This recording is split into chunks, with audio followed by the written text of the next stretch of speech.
let's convey sperm basically through a series of ducts from the seminiferous tubules to the outside world.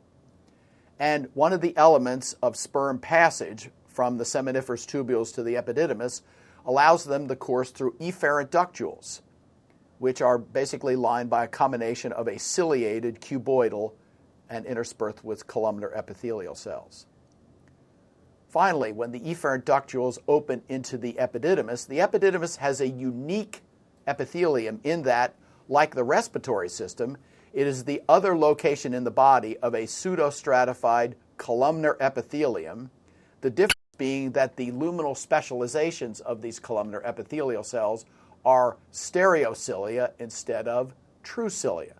So the arrow marks the location of these elongate, which tend to be highly branched, really what are long microvilli. Next, as we move from the epididymis, the next stop for sperm will be the ductus deferens.